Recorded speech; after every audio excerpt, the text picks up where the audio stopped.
Israel और Hamas के बीच बढ़ते तनाव की वजह से एयर इंडिया ने तत्काल प्रभाव से 8 अगस्त तक तेल अवीव जाने और वहां से आने वाली सारी फ्लाइट्स रोक दी हैं।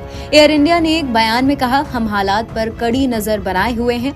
इस दौरान जिन यात्रियों के टिकट कंफर्म हैं, उनके साथ हमारा पूरा सहयोग है। हम उन्हें वन टाइम रीशेड्यूलिंग और कैंसिलेशन चार्ज माफ करने का भी मौका दे रहे हैं। बता दें, पूरे मिडिल ईस्ट में तनाव बढ़ा हुआ है, खासकर तब से जब इजरायल ने हमास के चीफ इस्माइल हानिया की हत्या की है, जिसकी वजह से ये संघर्ष और बढ़ सकता है। इलाके में बढ़ते तनाव की वजह से कई देशों की एयरलाइंस ने इजरायल और लेबनान के लिए फ्लाइट्स कैंसिल कर दी हैं। जानकारी के मुताबिक सिंगापुर एयरलाइंस, ताइवान की एयरलाइंस और चाइना की एयरलाइंस इजरायल के लिए अपनी फ्लाइट्स कैंसिल कर दी हैं। पूरा मामला क्या है, आपको वो बता देते हैं। ईरान और इजरायल के बीच बीते सालों से तनातनी चल रही है।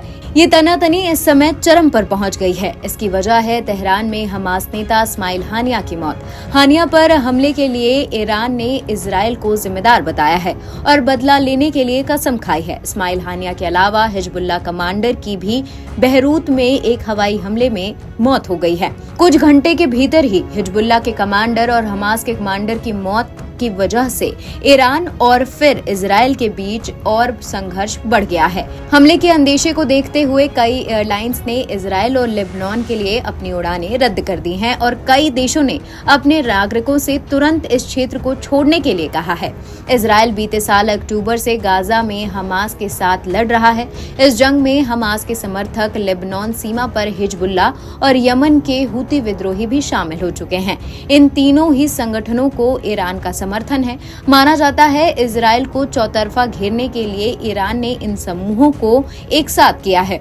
हालिया घटनाक्रम में जब हानिया की मौत हुई है, उससे इजरायल को निशाना बनाया जा सकता है। इजरायल के पीएम बेंजामिन नेतन्याहू ने इसका इशारा करते हुए कहा कि हमारे सामने चुनौतीपूर्ण दिन है।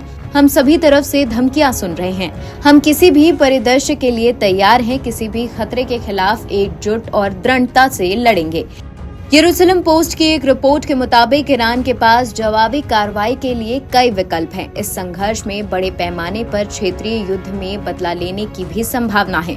तेल अवीव विश्वविद्यालय में ईरान विशेषज्ञों का कहना है कि ईरान की धरती पर सीधे इजरायल पर हमला करने के साथ इजरायल और ईरान के बीच संघर्ष का एक नया चरण शुरू हो सकता है। रिपोर्ट कहती है कि इजरायल खुद को ईरानी हमले के लिए तैयार कर रहा है, जिसके परिणाम स्वरूप एक बड़ा क्षेत्रीय संघर्ष हो सकता है।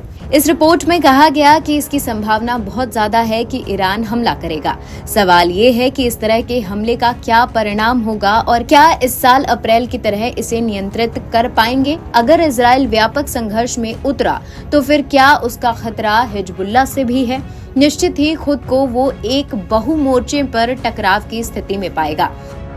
रिपोर्ट में कहा गया कि इजरायल को इस दफा ईरान और प्रॉक्सी मलेशिया की ओर से संयुक्त हमला देखने को मिल सकता है। ईरान संभवतः मिसाइल और ड्रोनों का इस्तेमाल कर ईरान पर हमला करेगा, जैसे ईरान ने इसी साल अप्रैल में किया था। इसके साथ ही हिजबुल्लाह भी इजरायल की जमीन पर रॉकेट दाग सकता है। इससे इजरायल के लिए कई मुश्किलें खड़ी हो सकती हैं। NBT ऑनलाइन की रिपोर्ट।